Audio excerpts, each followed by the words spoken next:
आदमपुर के मैदान में तमाम राजनीतिक दलों की तरफ से अपने उम्मीदवार उतारे गए हैं। लोजपा की तरफ से भी अपना उम्मीदवार उतारा गया है। खुद लोजपा सुप्रीमो राजकुमार सैनी पूर्व सांसद चुनाव प्रचार में जुटे हुए आदमपुर में बात करने के लिए खुद सैनी साहब मौजूद है। सैनी साहब, आदमपुर में आपने भी अपना उम्मीदवार उतारा है, क्या संभावनाएं लगती है आदमपुर में कुछ लोजपा का हो पाएगा? देखिए मोर साहब, वैसे तो भजनलाल परिवार अपने आप को जाट नॉन जाट की राजनीति में संलिप्त रखता है कि भाई नॉन जाट सारे मेरे साथ हैं और जाटों की राजनीति मेरे से मतलब कट करके है, जबकि बेसिकली मांझुन गाँव में जाकर पूछो वो भी जाट समाज से ही है।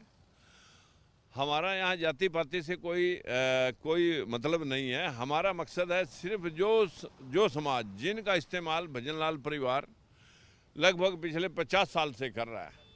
बदकिस्मती है कि यहाँ पर देखने से ये बात का तो बिल्कुल एहसास हो जाता है कि दलित और पिछड़ा समाज आज भी हाशिए पे खड़ा है। पूरे देश की बात अगर करें तो यूनिवर्सिटियों में, जुडिशरी में, मिलिट्री में, बाहर राजदूतों में, MP MLA में इनका कोई औकात या हैसियत नहीं है। सिर्फ 11% की हिस्सेदारी। साहब, अगर आदमपुर की बात करें, लोजपा के पास कोई लंबा चौड़ा कैडर है नहीं। अगर बात करें बीजेपी, कांग्रेस, इनेलो या आप, वो 4 दल मुख्य तौर पर दिखाई दे रहे हैं। आपके पास उतना कैडर नहीं दिखता, उतने समर्थक यहाँ पे दिखाई नहीं देते, तो मुकाबला कैसे करेंगे? देखिए मोर साहब, मैं आपको ये बात कहूँगा, हमारे पास है वोट। हमारे पास जो है वो ताकत जो लोगों के अंदर अर्थव्यवस्था के माध्यम से चलती है, वो जो ताकतवर लोग ये होते तो आज इतने पिछड़े न होते। पिछड़े इनका मतलब ही तब है कि आर्थिक तौर पे और यहाँ तक कि मैं कहूँगा मानसिक तौर पे भी गुलामी है। और ये गुलामी 75 साल की आज़ादी में भी बरकरार है, हजारों साल से पीछे से चल रही है। व्यवस्था ठीक करने के लिए भजनलाल परिवार ने ये जो इलेक्शन थोप दिया है किस्म से प्रदेश के चुनावी प्रक्रिया में, ये एक राजनीतिक भूख की आकांक्षा जो इतनी महत्वाकांक्षी हो गए कि कभी कांग्रेस में, कभी आप में, कभी बसपा, आपके पास भी गए हैं और बसपा के पास भी रहे हैं और बीजेपी में भी पहले रहे, और यहाँ से छोड़ करके फिर एक दिन मैं देखता हूँ भूपिंदर सिंह हुड्डा के मुंह में रोटियां डाल रहे हैं दोनों भाई, अपने घर पे बुला के रोटी वीडियो खिला रहे हैं। इतनी तड़वे चाटू राजनीति मैंने जिंदगी में किसी व्यक्ति की, किसी परिवार की नहीं देखी, जिससे लड़ रहे हैं और उसी से तड़वे चाट रहे हैं और फिर विरोध कर रहे हैं और फिर भाग रहे हैं।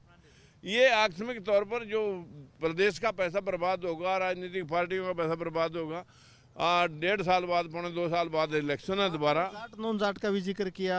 अगर पिछले कुछ समय से हरियाणा में कई जो चुनाव हुए उसमें जाट नॉन जाट देखने को मिलता है साफ तौर पे, इसमें कोई दो राय नहीं है। क्या आदमपुर में भी इस तरीके का फैक्टर को काम करेगा?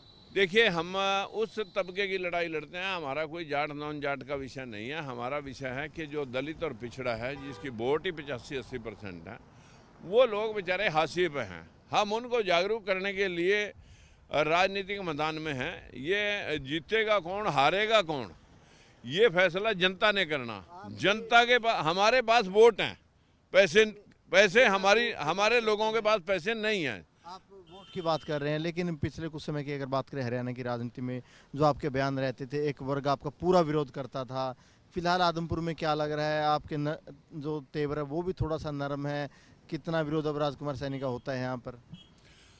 देखिए, आपको भैया मैं स्पष्ट बात बता दूं, मैं किसी विरोध में, पहले भी बहुत सारे लोगों ने जिन्होंने किया उनको अपने आप में समझ में आ गया कि इस विरोध से फायदा नहीं नुकसान है। लेकिन हकीकत में यहाँ पर जो आदमपुर हल्का है, इसमें भी लोग जो है ना, ये परिवार तो जाट नॉन जाट ही करता रहा है और बीजेपी विशेष तौर पर जाट नॉन जाट का गेम कार्ड खेलती है। आप भी यही करते हैं? नहीं, मैं तो आज भी आपके सामने ये कॉपी मैंने कल भी आपको दिखाई थी। इसमें 100% आरक्षण की बात मैंने की। 100% में बताइए जाट आते हैं नहीं। मैंने कहा कि सभी जातियों को आरक्षित कर दो जनसंख्या अनुपात में। दूसरा, एक परिवार में एक नौकरी, इसमें भी जाट आते होंगे। तीसरी बात मैंने कही थी कि एक मनरेगा स्कीम को किसानों से जोड़ दिया जाए, जबकि सबसे ज़्यादा किसान तो जाट ही हैं। और चौथी बात कही, हम दो हमारे दो। ये आपके सामने है कि जमीन ना बंटा, जाट सबसे ज़्यादा इस मुद्दे के कायल हैं। तो मैं ये बात आपको इसलिए कह रहा हूँ कि मैंने 4 बातें कही, चारों तो तुम्हारे पक्ष की हैं, और फिर लोग जो है ना मुझे जाट नॉन जाट के इन 5 मुद्दों को लेकर एक बार फिर आप चुनावी मैदान में? बिल्कुल, इन 5 मुद्दों के साथ मैं चुनावी मैदान में हूँ और कन्फर्म है कि हम उस समाज के लोगों को रास्ता दिखाएंगे जिस समाज को लोगों ने हाशिए पे धकेल दिया है। बिल्कुल, देखिए राजकुमार सैनी के ये 5 मुद्दे हैं। 100% आरक्षण, एक परिवार एक रोजगार, मनरेगा को किसान व मजदूर से जोड़ना, हम दो हमारे दो और राज्य सभा समाप्त की जाए। इन 5 मुद्दों को लेकर राजकुमार सैनी की तरफ से अपना उम्मीदवार आदमपुर के मैदान में उतारा गया है। अनिल मोर, खबरें अब तक, आदमपुर।